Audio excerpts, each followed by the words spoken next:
Globule Radio et le festival La Nuit des Ours présentent le reportage du jour. Vous êtes reporter. Durant toute la journée du festival, retrouvez des archives et des reportages au plus près de celles et ceux qui font vivre cet événement.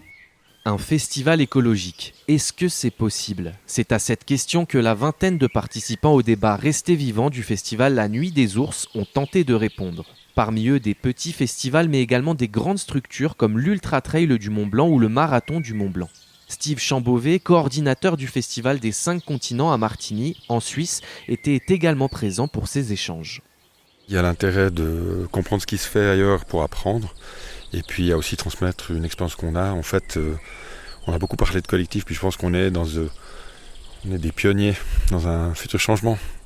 Non, un changement présent, on va le dire comme ça. Et l'idée, donc, c'est vraiment on parlait de performance, mais c'est de performer dans l'environnement et la durabilité. Des représentants de grands événements de la vallée de Chamonix étaient également présents, notamment David Poletti, coordinateur technique de l'Ultra Trail du Mont Blanc et fils des fondateurs de cette course.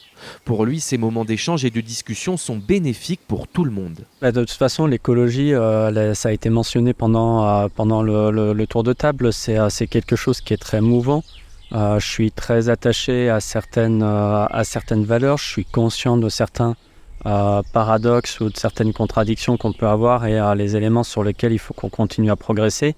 De temps en temps, on y trouve des solutions chez les uns. De temps en temps, on se rend compte que d'autres se sont inspirés de nos solutions et donc ça nous conforte sur le fait que c'était des bonnes solutions. Je pense que c'est pas, encore une fois, ce combat de l'écologie, c'est pas les uns contre les autres qu'on pourra le résoudre. C'est les uns avec les autres et donc le meilleur moyen de s'en sortir, c'est de commencer par le dialogue. Parce que quand on dialogue tous ensemble autour de la table et pas par mésinformation comme on peut avoir au travers des réseaux sociaux, on se rend compte que oui, on peut avoir des divergences, mais non, on n'est pas radicalement opposés. Parce qu'en réalité, on aime tous cette vallée et on veut tous la préserver. Les échanges se sont déroulés durant plus de 4 heures pour aborder de nombreuses thématiques et questionnements, notamment la sensibilisation, la taille maximum d'un événement pour qu'il soit vraiment écologique et l'harmonie de ces festivals avec la nature.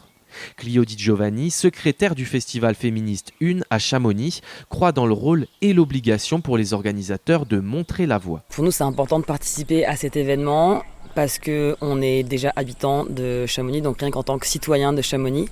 Et ensuite, on est impliqué. Nous, notre mandat, c'est d'améliorer le vivre ensemble à Chamonix. Et on considère que le féminisme est une porte d'entrée qui permet d'en ouvrir plein d'autres, notamment l'écologie. Et comme on parlait effectivement que le féminisme remet en cause la domination de l'homme sur la femme, on considère aussi qu'il y a une domination des êtres humains et de l'homme sur le milieu et les écosystèmes. C'est juste, en fait, pour nous, c'est évident. Et voilà, on en parlait un peu tout à l'heure pendant les discussions. Nous, on laisse pas le choix à nos festivaliers, en fait.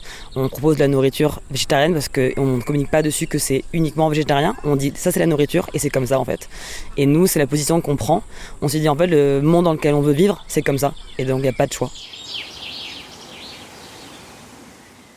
La discussion s'est achevée vers 18h au milieu de la forêt à Valorcine, un moment de remise en question où des associations étaient également présentes, notamment Protect Our Winter ou Mountain Wilderness pour faire part de leurs réflexions.